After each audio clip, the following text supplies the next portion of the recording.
advice, insights, and inspiration for Christian women leaders in the marketplace who are getting things done while glorifying God. Welcome back to the show. This is Angeline Lawrence. And this month we want to discuss having a healthy spirit. Many may not be aware, but this is Women's Health Month with the focus and emphasis on heart health. According to GoRedForWomen.org, 1 in 3 American women die of a heart attack. That's almost a woman every minute. And within the African American community, only 50% are aware that having a healthy heart or heart disease is a major health issue. So looking at it from our spiritual standpoint, we want to get down to the root of the matter. There have been plenty of scientific studies that show when you express positive emotions, or within the Christian faith, the fruit of the Spirit, not only do you impact your mood, but it's also had a positive impact on your health. That term, fake it till you make it, it could just kill you, because you should not fake emotions that you're not genuinely feeling. So in Hebrews 12:15, this is reading from the New King James Version, it states, "Looking carefully, lest anyone fall short of the grace of God, lest any root of bitterness springing up cause trouble, and by this many become defiled." So just to simply put it, that you need to be careful of the condition of your spirit, that you do not allow the things that you've endured in the past to set up a foundation for bitterness to grow. So in simple terms, we have to be careful and not to allow the events of our past or even present to plant seeds of bitterness in our spirits. Because once those seeds are planted and they start to grow, then you will end up not only having a negative impact on yourself and on your own mental well-being and physical well-being, but you also impact others in a negative way. Many times you'll meet individuals and you can tell right off the bat if they're holding grudges or if they're bitter about something. And more often, they'll just come out and tell you, because it's as if it happened a minute ago. They're still harboring and holding on to the negativity that they've experienced. But we cannot continue in our walk with God having bitterness in our spirits. The Bible says that we must forgive our brethren if we want God to forgive us. He's not going to forgive us of our trespasses if we don't forgive the people that have offended us. And, that really hit home for me. Growing up, I was a very awkward child. I try not to show my pictures, but you know how your parents, when people come over, they want to pull out the pictures. Oh my gosh. So, I was very awkward. I had an overbite, terrible overbite, and a chipped tooth. So I was constantly teased. Even after I got braces, I was still teased. So you can just imagine how that can impact a child. And I had to learn as an adult that you need to let go of negative events when people are targeting you or, ostracizing you. You have to learn to just walk light and just let those things roll off your back like water off a duck's back.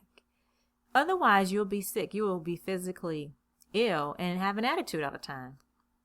And I never forget when I came to that realization, I'm like, why am I upset?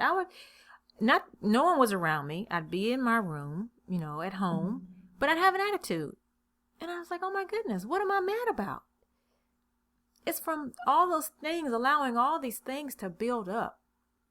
You may not know how to deal with rejection or hurt, but internalizing them and allowing them to grow, you will spring forth bitterness. So how do we combat that? Well, one simply is to forgive, and our walk of faith, as I said before, you have to look at it in terms of preparing for a marathon. And in Corinthians, 1 Corinthians 9:24, Paul does just that. He compares it to runners that are preparing themselves. They are masters and they're temperate in all things. They're seeking mastery because they want to win a crown. And he referred to it as a corruptible crown. He said, but we are striving for an incorruptible crown. We're striving for the crown of life. And we must look at our lives as a marathon and prepare accordingly. If you are aware of any runners and any friends that are runners or family, they train. They have schedules when they run. They watch their diet. But they train. They're active in what they're doing.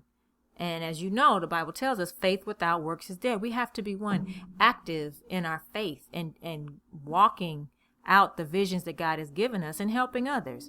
But two, we have to prepare our spirits so that if someone that's opposing themselves offend you, that you not take it personal. And then finally, you need to be prepared physically. He said in 1 Corinthians 9:27, but I keep under my body and bring it into subjection, lest that by any means, when I have preached to others, I myself should be a castaway. So what is he saying? I have to have the discipline that I need in order to win this race. I'm running just like you. Least I fall short of God's responsibilities, of God's expectations of me. So we know that we need to prepare our spirit and our minds to produce that spiritual fruit so that we can continue to run this race. So what are some of the other things that we can do? Forgiving instantaneously. One thing is, when something happens, don't just pretend like it didn't happen. That does not work. Because what occurs is that you internalize it. You're trying to get it out your mind. I've done this. Try to not think about it. And it keeps coming back right to you. The best thing to do is right then and there, if you're able to get in a place by yourself, or if you have to, write it down. Just express your feelings. Express how you feel. I had recorded Instinct, the interview with T.D. Jakes and Oprah Winfrey. And there was this couple that was on there. And the woman had committed adultery against her husband, but she wanted forgiveness. You could tell she was so condemned. They had divorced, and she was torn about getting back with him. But she didn't even trust herself. And the one key thing that T.D. Jakes, he ministered to her, but then he turned to the man. And he said, you have to just feel the pain. Sometimes you try to numb yourself, not just feel the pain. And when you can feel it, then you can release it. And the one way to do that is to acknowledge it. Lord, this really cut to my heart. I am so disappointed. I am really hurt. And then let it go. And I felt that was, I was crying because sometimes you have things that you don't even think about that have impacted you. And you're like, he's right. You just have to feel that and then release it and let it go. So, and then lastly, we need to have a culture of praise. Praise towards God. The Bible says the joy of the Lord is our strength. I've probably said this so many times on other episodes, but I cannot express to you the importance of praising God and worshiping and the surge of energy that you feel. It's the same thing that avid fitness people feel. They don't feel right if they don't run. If they don't do something physical, their whole day is just thrown off. They're cranky, they have an attitude, they're uptight. They have to get that exercise in. Not to mention they have a regimen and they're disciplined. And if that's part of your routine, you don't want to break your routine. We need to build that into our routine, is to give God praise and glory. Just take 5 minutes and say, Lord, you are awesome. You are wonderful. You are the King of Kings. You are the Lord of Lords. And just right there, you get a little tingle and a burst of energy just to keep going. So I'm glad that you're able to join me. And as we observe the month of February and thinking about our hearts, let's also think about our inner man, our spirit, that we root up all the negativity and all the hurt. The Bible says to break up the fallow ground, that hard ground. Anyone that's into gardening or farming knows you can't plant anything new unless you break up the dry ground. You have to break it up again, and then you're able to plant seeds. So we need to break up those hard places within our spirits so that God can help us produce the fruit, the temperance, the forbearance, the goodness, the love, the joy, the peace that we should experience as Christians. Thank you again for joining me. Thank you again for joining us on the show. We're now mobile. Download the free Podbean app in the Google Play Store or the iPhone App Store. Just look for The Shine and Grind Show. Follow us and never miss an episode. Or get it delivered directly to your inbox. Just opt in at my website, AngelineLawrence.com.